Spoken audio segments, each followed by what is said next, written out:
contract, right? You modify the terms, and then put that into a new contract. So the old contract is gone, so neither of you is obligated to perform under the old contract. Okay, questions? So that's discharged by the agreement. You can also discharged by the operation of the law. Okay? Okay. So, one statute of limitation. You know what statute of limitation is?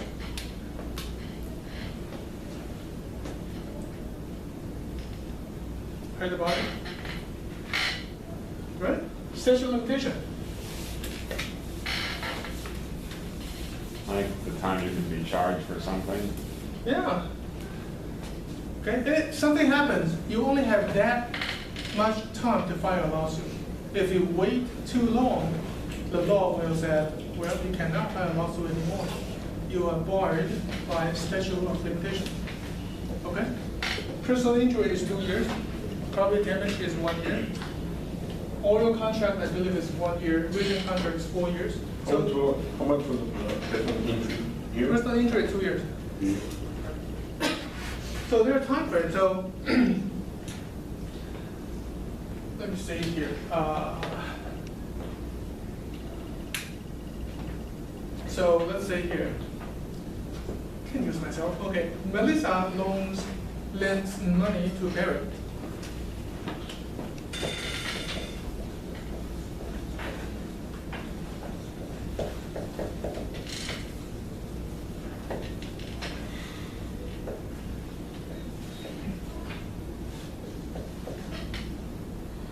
Right? How much?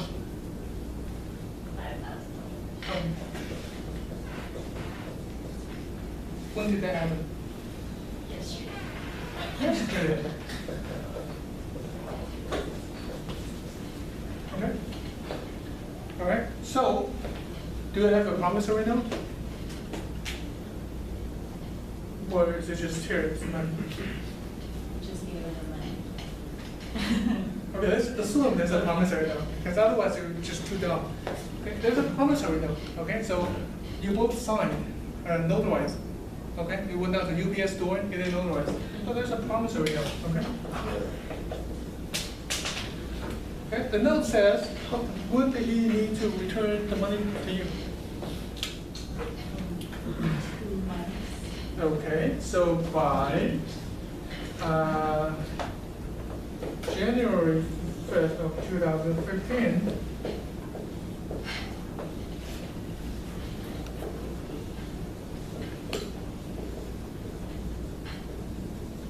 okay, the deadline to repay the loan on January 5th of 2015. Okay, interest? How much interest? Yep. 5%? That's 10%. 10%. Okay, let's go with the California, the maximum interest you can charge, 10%. Okay? Unless it's a mafia loan. 10% yearly, okay? But this is only 2 months. Okay. All right. You'll never see this $5,000 come back. Okay? You never see this $5,000 come back. Not to say anything about the interest. So, I told you, statute of limitations for a written contract. So this is a written contract, right? Borrow the money, promissory note, you both signed it, it's 4 years.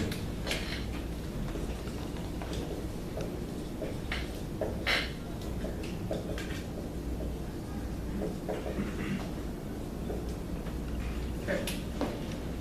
So you have, when is the deadline for you to file a lawsuit against Barry? 2018. 2019. 2018.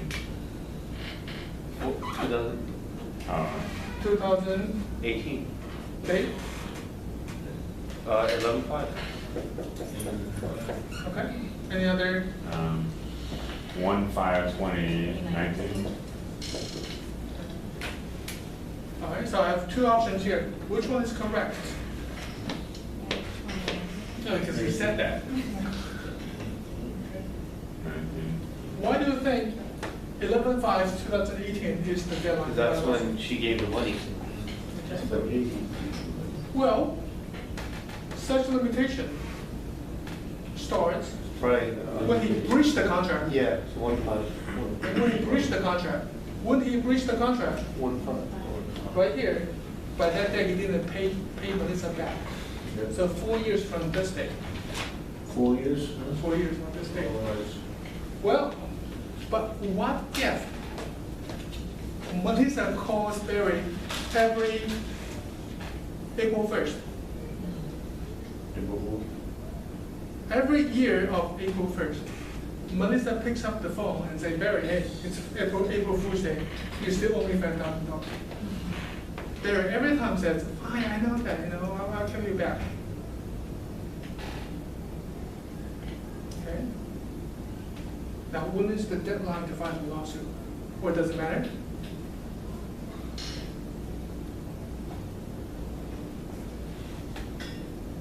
Does it matter? No, They yeah. call him? Yeah, this whole phone call and his acknowledgement of the debt and keep saying, I'll pay you back. Does it change the date of this date? No. No. Why do you think I bring this up? Why do you think I brought up the fact that Melissa calls Barry every Maybe she April forgot. 1st? Hmm? Maybe she forgot. No, she didn't forget. She didn't forget. That's why she calls him every April 1st. To remind him of the debt. And then he kept saying, I'll pay you back, I'll pay you back, I'll pay you back. It does change it. So it does change, but why? For the interest, yes. Huh? For the interest? If after 4 contract. years? No, New contract it renews. renews the. Every time Melissa calls Barry, and Barry acknowledges the debt and saying, I will pay you back, he renews his debt. Okay. Okay? So if the last time you called him was 2018 April 1st, then you had 4 more years from 2018 to file a lawsuit. But wouldn't the April Fool's part, to some reasonable person assume that she might be kidding? So Well, wouldn't you that might be make sense? thinking, I'm just kidding. But you have to show to the court that she knows that you're kidding. She genuinely believes that you're kidding. What if he says, "Oh, I love April Fools"? She might. But I She love says talking to that you on he April said Fools. that. Okay? Play games. So that's a good exam question, right? So you're gonna analyze the fact that it's April Fool's Day, and whether you renew this with intent to repay, what does it matter? Or is Melissa's perception as this is merely a joke, or this is your true intent to renew the obligation to pay me back? Argue that. All right. What about, how does personal injury? Yes. I was gonna say, so say that happened in 1947. If someone kept calling every year and every year, that means that even over that long span of time, as long as they were called every year. Credit card debts. Credit card debts. Every time they call you, they send you email, they send you letters, do not call back to the collections agency, because there's a statute of limitation. All right? There's a statute of limitation for the credit card debts. So if they don't respond for so many times, then they cannot sue you anymore. Yeah. But this was before, not anymore, because the law has changed on the credit card debts. Now they can respond to you. Now, what do you think the law changed? People would just ignore them and the debt would disappear. That's basically what it was, The legal file of the right? motion. But now laws have changed, but why?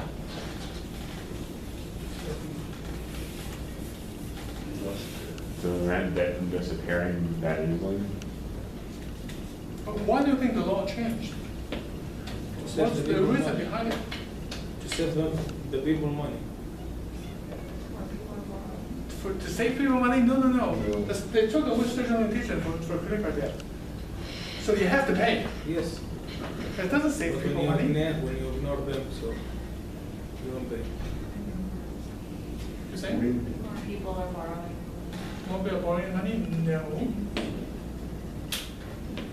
why do you think the law changed? How does the law change? What's the process to change the law or to have a new law? Court result. Huh? Legislation. Legislation, right? Can a result of a court case also change the law? It doesn't change the law. They strike the law as unconstitutional. But no. So, well, legislation will have the new law or change the current law. So how does legislative branch work? They can make laws. Why do they make laws? Special interest. In this case, who's the It could special say interest? Congress. Could have both parties. Credit card The companies. citizens is a special interest, and then Credit the card credit card companies. companies is a Right? special interest. Credit companies are losing money, right? If there's a statute of limitation not to pay back the credit card debts, they're gonna lose a lot of money. So what do you think they did? Change the law. They lobbied the new law, and then the law passed. Okay. Right, so critical companies are the real reason behind the new law. Which is, They took away statute of limitation for critical debts. oh, Yeah. What would happen if someone set up a phony corporation in order just to build up credit card debt, and when they got high enough, they just bankrupted the organization? And would that shield their credit card debt? Yes. I mean, their credit score? Yes. So they could do that. But if a new corporation, you don't have much assets, you cannot get a credit card. Or you get a credit card with like $500 spending limit. So you could do that though, you could get like a $500 credit. Okay. Right, what about medical malpractice? Okay, medical malpractice is part of personal injury. Okay, so I told you it's 2 years. So the limitation to file a personal injury case is 2 years. Okay, now, I had a surgery 3 years ago. Okay? 2011, I had a knee surgery with Kaiser 3 years ago. And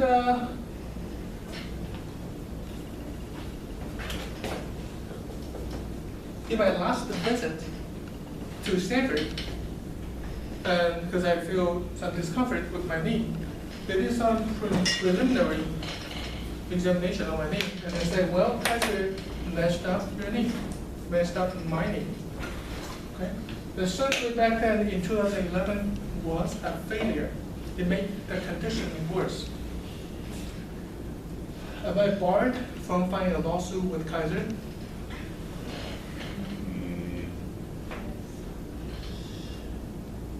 It's more than 2 years.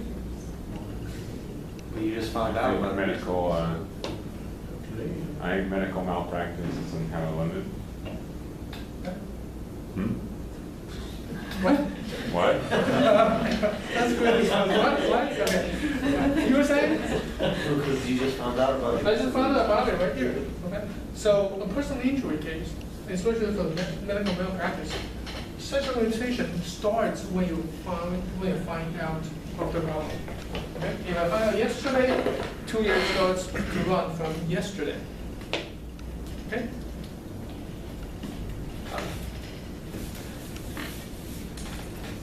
Okay.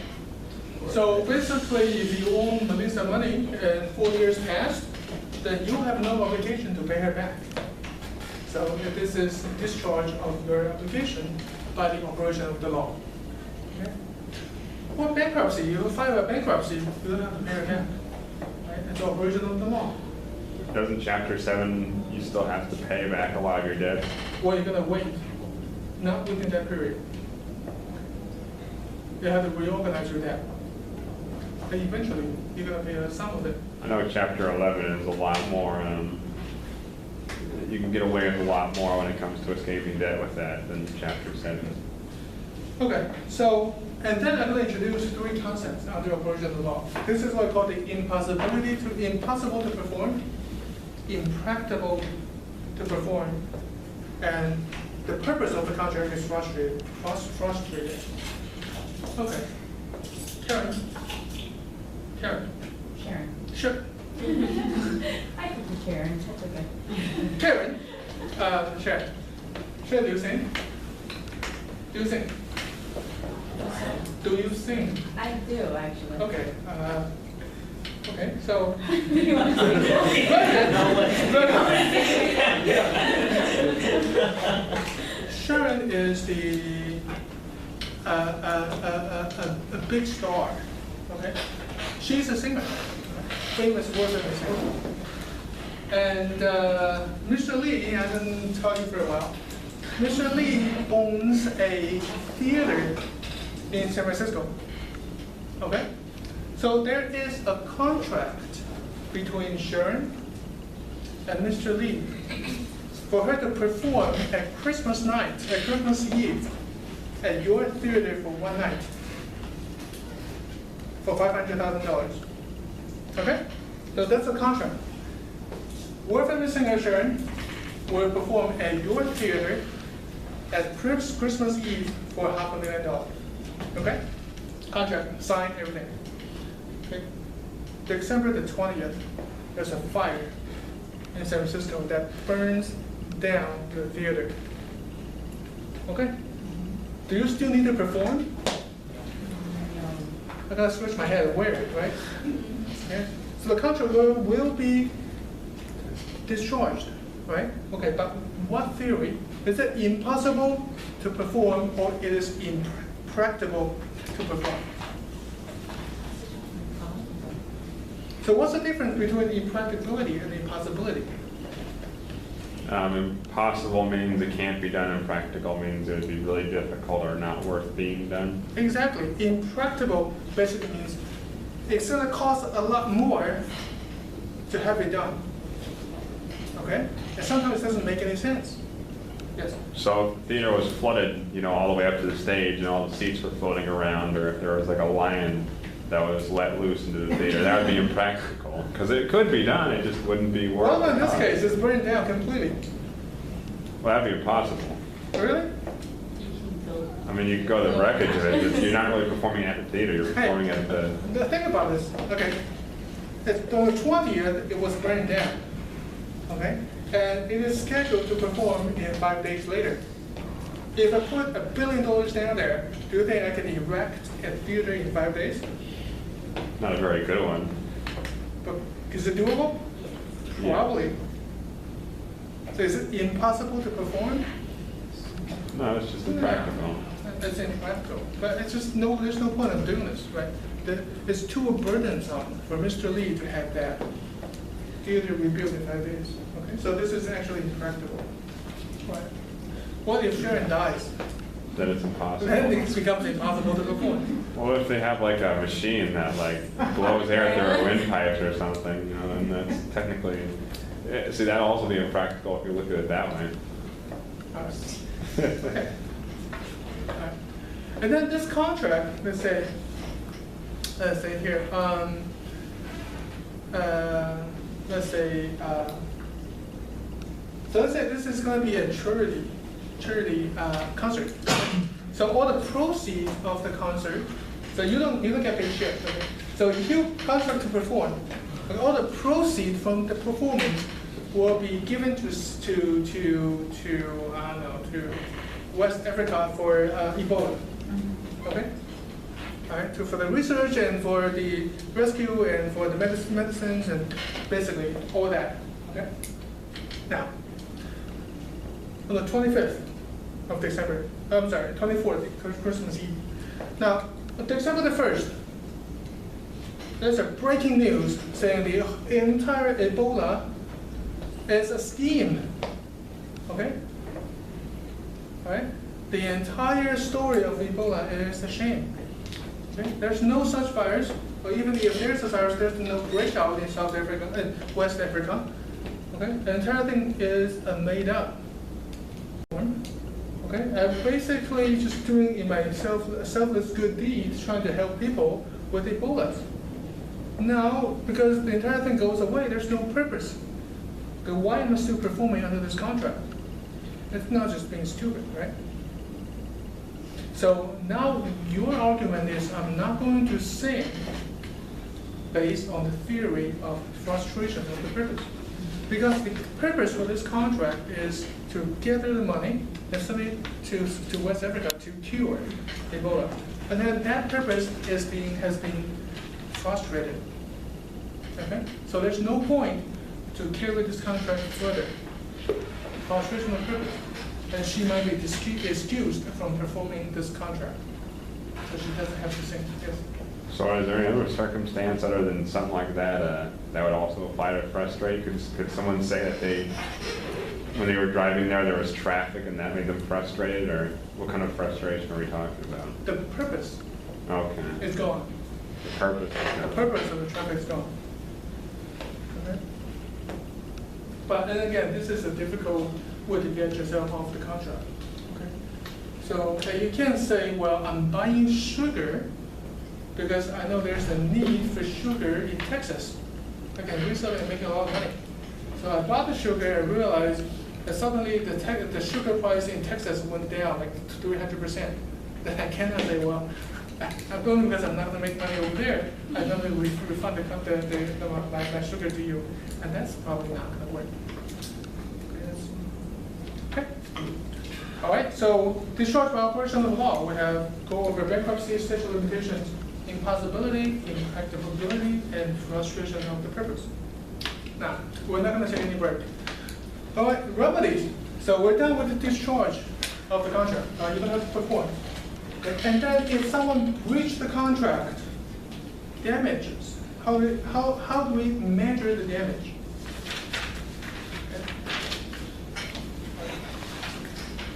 So the remedy is designed to compensate the non-breach party for the loss of the bargain.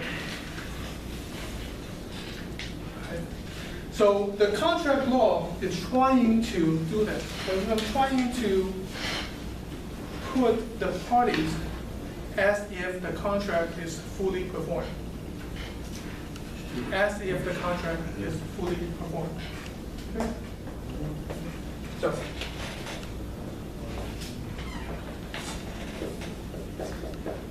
Ali owns a bikini shop. Okay.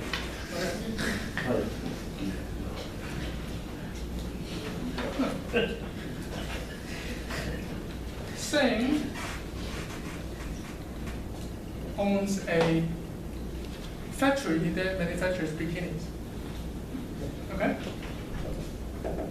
So, she is going to sell Ali 5,000 bikinis.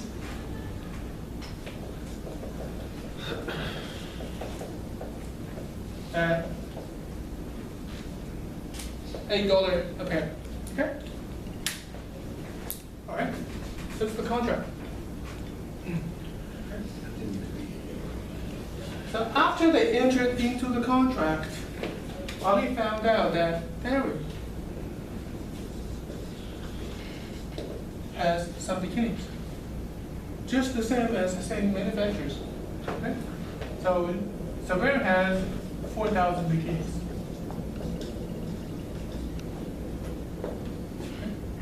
So Barry says, fine. Only because, I cannot tell the source of these bikinis. Don't ask me. Okay? Don't ask me how I get this, but I can sell it to you for $5. Okay? Right. Now, Ali says, well, screw this contract, right? I'm only going to buy 1,000 from Singh, and I'm going to buy 4,000 from Barry. They have to save a lot of money. Right? Okay. Now, but obviously Ali breached the contract between himself and Singh. Now my question is, how much can Singh recover from this? Okay. original contract will be 40,000, right? But you get it from Barry, this is, you pay him $20,000. So how much can you save? How much he say? How much Ali saved, or how much does he owe Sang? Or how much does Ellie pay in total to get 5,000 again? 28,000. 21. 21,000. For 5,000 bikinis, he actually paid $28,000. Okay? But he was contracted with Sang for how much? 5,000 or $40,000. $40,000, right? But 5,000. Yeah. Almost So half. as a smart ass as Ali, he actually saved $12,000. Okay? But you breached the contract between you and Sang. So how much can Sang recover? 32,000. How did they come up with that number? 4,000 times 8, because he owes Sang the equivalent to 4,000 bikinis at $8, so that would be 32,000. Okay. Anybody else?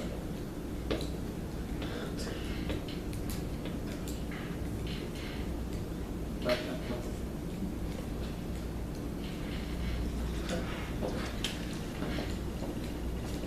Okay, the contract law says, we're gonna put the parties back to a position as if the contract is fully performed. That is the contract law. In this case, the law will say, well, you only paid $8,000 here. We want you to pay that $32,000. And go ahead and take that additional 4,000 beginnings. Now contract for it, and let's just have the contract fully performed. So I have to pay. Yep. Saying the full You're gonna money. pay $32,000 for the 4,000. For the 5,000. For the 4,000. 4,000, because you only purchased 1,000. And Ali still gets to keep the 4,000 that was purchased from me, right? It's a separate contract. No. And I take the 4,000 bikini or no? Hmm? When I pay the 32,000, I take the 4,000 extra or no? Yeah, so basically you're gonna pay $40,000 to Sang and get that 5,000 returns. But I cannot cancel the contract between me and. It's a separate contract. A separate contract. The other way to do this is, we're gonna ask Sang, how much can you get by selling 5,000 bikinis to Ali? How much can I get? How much can you make? What? Wait, 3,000? 40,000. Okay, let's say you can make $1 per bikini. How's that? Then your profit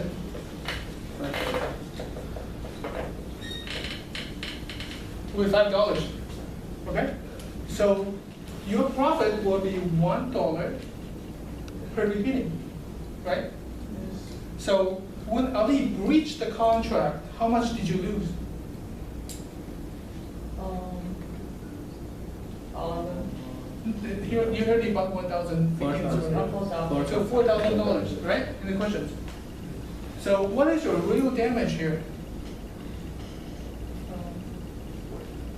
That's $4,000, right?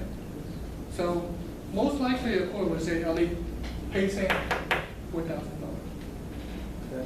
Okay? So you're still, What's the difference if we take all of bikini instead of breaking or breaching the contract? Say again. So instead of the breach contract, we get, so he needs to pay the money anyway, right? see, here's the thing. The contract law doesn't say who is a bad guy, who is a good guy. Okay?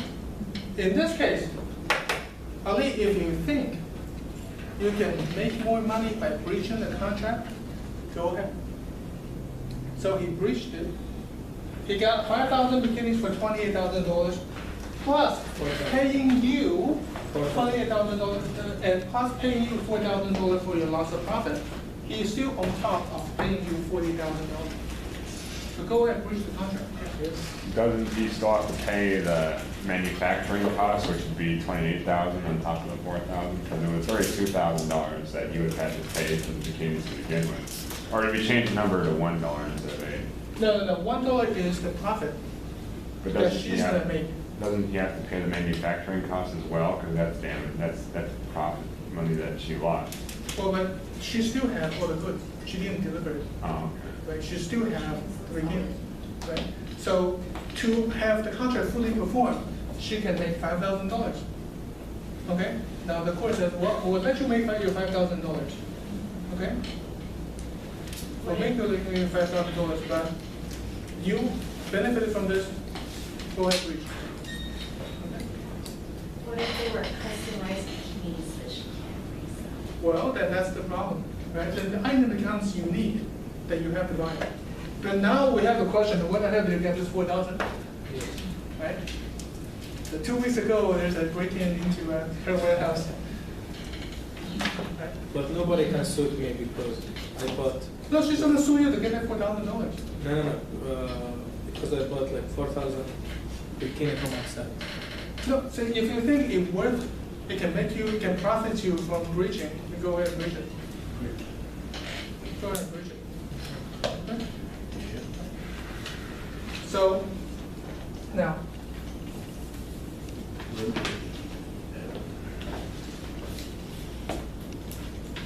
So let me give you another example here. Nicole pays $5,000 for Barry to paint her mansion, beachfront. Those are $5,000. Okay. What's missing here? If this is the contract, okay, Nicole is paying $5,000 for Barry to paint her. Deadline? Deadline, that's right, okay. Deadline, yes. This summer, picture. Okay, that's the deadline, okay? Now, Barry, until December the 10th, has not begun the job. Okay? Has not begun the job. And then Nicole says, well, wait, something's not right, okay? Alright. So what Nicole did is Nicole hired a lead to come in and paint the house.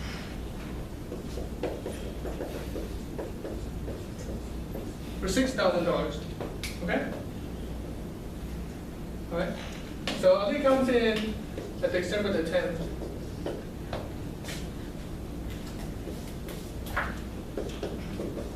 And finish the job, okay? Now, can Nicole sue Barry for that $1,000? Or $1,000. The contract, original contract was $5,000 to paint the house. And now she has the house painted for $6,000. There's $1,000 difference. Yes, Can she sue Barry yes. to get $1,000 back? She can sue them for the 5,000. For the entire $5,000? Yes, because it didn't finish the painting. Okay. Don't you think that's unfair? Yeah, but there is contract and you have to finish it. Okay. Well, remember what the contract law says. The contract law says we're going to put the party into a position just as if the contract is fully performed. So to have the contract fully performed, Nicole will be paying $5,000 and get the house done. Now she's paying $6,000 and have the house done. Okay? So her damage is only $1,000. Okay? Now, so this is what happened. Contract to finish the painting by December the 15th. No response from Barry by December the 10th of 2014. Okay? And then Nico hired a lead to paint the house for $6,000. Okay? What happened is on December the 14th, Barry showed up with 100 people, 100 painters. He has planned to finish the whole painting in one day because he had 100 painters. Now what? The house is painted already. The house is painted, and now what? We canceled her. Exactly. Now who breached the contract? You did. The deadline has not passed. Right? So you own Barry $5,000. Do you own him $5,000? Or do you own him how much he will make off the contract? Or what? Okay? Now, do you need to pay Barry the $5,000? No. Or do you need to pay Barry how much he will make off the steel? I would say the 5,000. Okay, let's include the $5,000 includes the paint. Right. Okay, includes the paint. Yeah. So the paint is $2,000 and the labor is $3,000.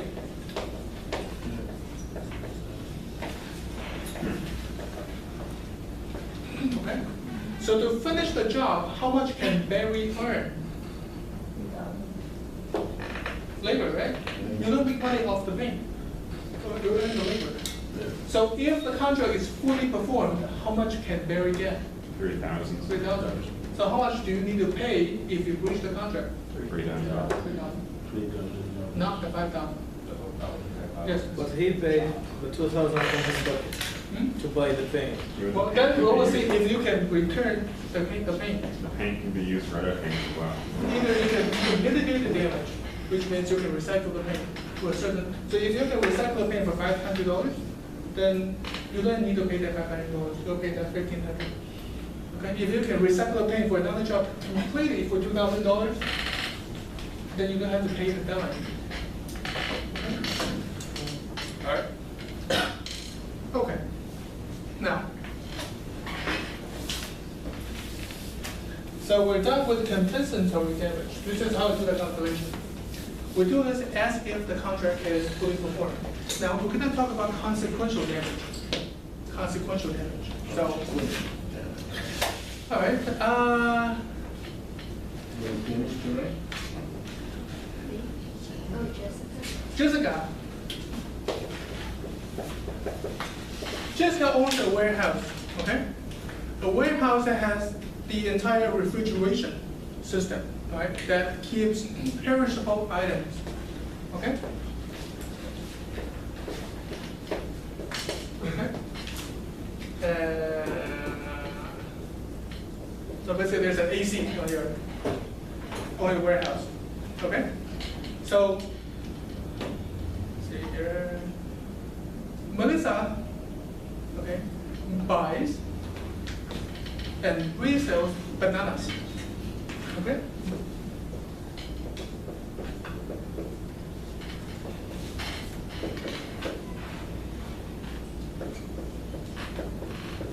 So the 10,000 pounds of bananas was now being stored at Jessica's warehouse. Okay? Only because you have like an EC going on.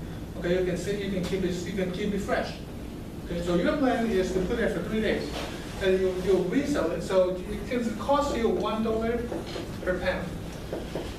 Okay, and you're gonna resell it for $5 per pound. This is your cost, and this is your retail. Okay. All right.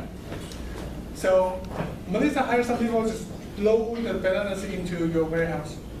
Okay. And then the first night, the AC malfunctioned. Okay. So there's no air coming in and out. The temperature rises up to like 100 degrees in the warehouse. Okay. What happens to the bananas? But They go from green to complete black overnight. Okay. All right.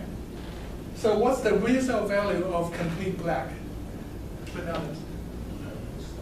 Probably doesn't worth much. Okay? So everything's gone. Everything's gone for damages, right? So if you sue her under compensatory damage, how much can you make? How much can you sue her for? Yeah, you're gonna sue her for the cost. 15? You're gonna sue her for the cost, right? You're gonna sue her for $10,000 cost.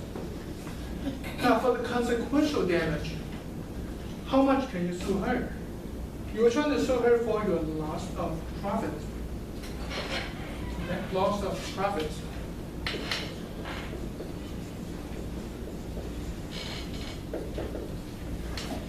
Loss of profit will be $4 per pound. So you'll be asking for $40,000.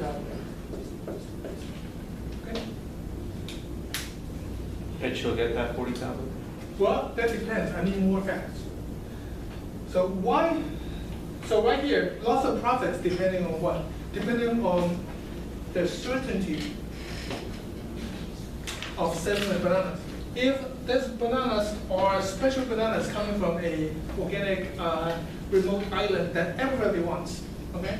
So this banana sells like hotcakes. Out to the market, it'll be sold in 2 days for sure. And then we have great certainty that she lost that 40,000 profit. Okay? If the market, current market is filled with bananas, nobody buys bananas, okay? We expect at least half of the bananas is gonna go bad, nobody's gonna buy them, then we're gonna have a problem with loss of profit. But you can at least sue for the cost of the bananas. So I had a case, I think 2 years ago, it was in December. The case actually went to trial. So what that case did is my client is a computer software company. So they are hired to create a website.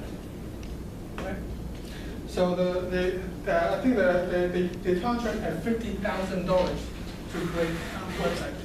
So what this website does is it should integrate all the threads coming from Facebook, Twitter, MySpace, all these major social websites, put them together into this one website. So this website is going to give credentials to all these other websites, and then he's going to gather everything and put it into one interface. Okay? There's some problems, the breach of contract, the website was never delivered, fully functioned, so they're suing for breach of contract. Okay? So what is the contract price? Okay. How much do you think they're asking? They ask for not too much, just add a 0. Why? Because they're asking for consequential damage. Okay? They'll say, well, my website is going to be great. My website will be the next Twitter and the next Facebook. Okay? Think about how much it cost me. I lost so much money. Okay? You're lucky I didn't sue you for $2 million. That's what they said. That's what it said to me. Okay? I was, this was really funny. Okay? And they refused to mediate the case. So what's the problem here if they ask for $500,000? They have to prove they were going to make that much money. How many Facebook and Twitters or a comparable social media websites are out there? A handful, actually, not a lot. To be a level of Facebook and Twitter. They compare themselves to be as Twitter, and they say one of their competitors are very successful, was very successful. Okay, but how many companies or websites are trying to be Facebook and Twitter? Thousands. Tens of thousands, right? How many of them actually reach that level? Maybe 10, maybe 5. Is it really certain that my client's website that's designed for the opposing party will rise up to the level of Facebook? No. Highly unlikely. Right? Highly unlikely. Yeah. That website's gonna be on Yeah, Facebook. highly So the first thing we did is, when you improve certainty, we crossed everything out. We crossed out the entire consequential damage, and the judge agreed with us. And the father, the case was settled for $17,000. It didn't settle. The judgment was for $17,000 because the judge says, well, you did part of the job, so let's just do a percentage. Let's look into how much you have completed, and the percentage comes out and saying, well, we need to pay them $17,000. So the client was really happy. Right? You go down from $500,000 all the way to $17,000. And this is consequential damage.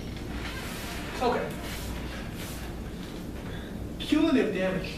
So we talked about old McDonald case, right? The little old lady sued McDonald's for really, really hot coffee. The court says, well, we're going to punish McDonald's. To punish McDonald's, we're not going to ask them to pay $60,000. We're not going to ask them to pay $600,000. So McDonald's is a huge corporation. They make so much money. So we're going to punish them for $6 million. That's punitive damage. Okay? All right. Punitive damage usually do not grant it to the breach of contract. Okay? So for that beginning case, you cannot ask a lien for punitive damage. Okay? Breach of a contract, the law says, well, just go ahead and breach it. If you think it's better for your business, go ahead and breach it. Okay? Punitive damage usually are awarded to torts. Personal injury is a tort. Wrongful death is part of torts. Okay? Emotional distress, those are torts. All right. So after punitive damage, we have nominal damage. Nominal damage is a very small amount of damage. Usually it's $1. Okay? The court will say, well, fine, okay. I'll let you win the case. Okay? Legally, you are absolutely correct, but you suffered no damage. I'm going to give you $1. Okay? You just say, okay, fine, you win the case. Okay? You win the case. Yeah. Aren't they kind of screwed anyway because they have to pay the court costs, so they'll end up losing money? Yes. Yes. Okay. But a lot of times you can ask the other party for the court fees. Sometimes. Okay? And then after nominal damage, we're going to talk about liquidated damage. Liquidated damage is when you don't know. When you don't know the amount of damage is. You don't know. So that's why you put it in a contract ahead of time. Okay? So,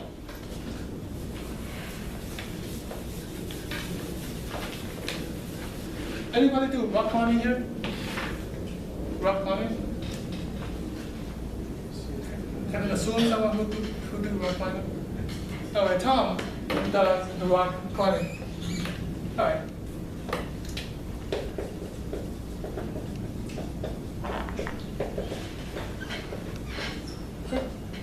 So what I did is, Tom, I'm gonna hire you to climb Trans-American Tower.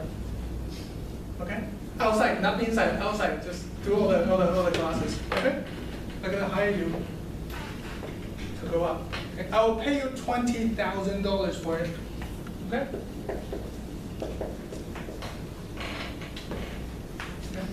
I'll pay you $20,000 as long as you can climb from the bottom to the top of Trans-America in 5 hours.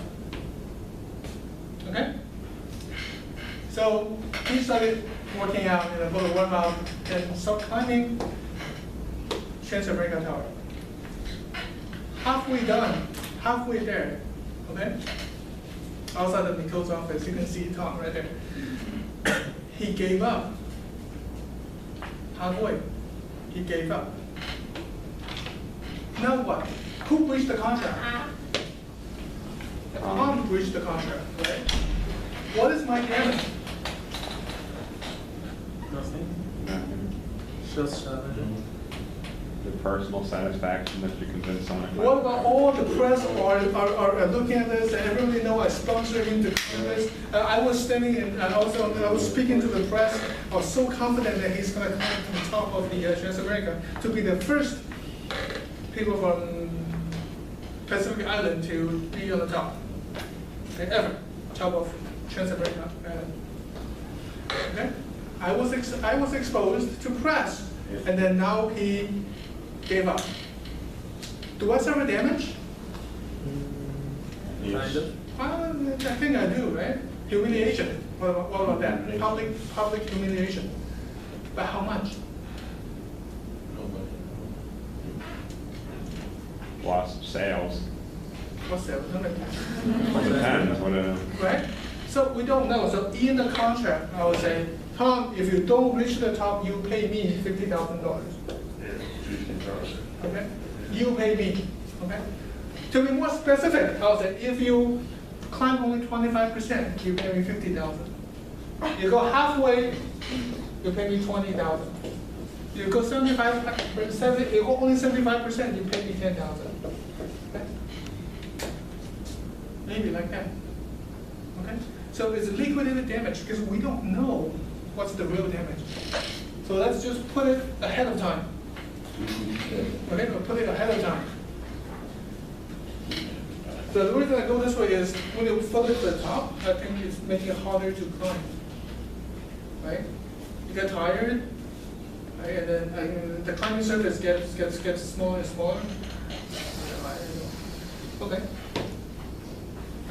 So I put this number ahead of time because I don't know what the real damage is going to be.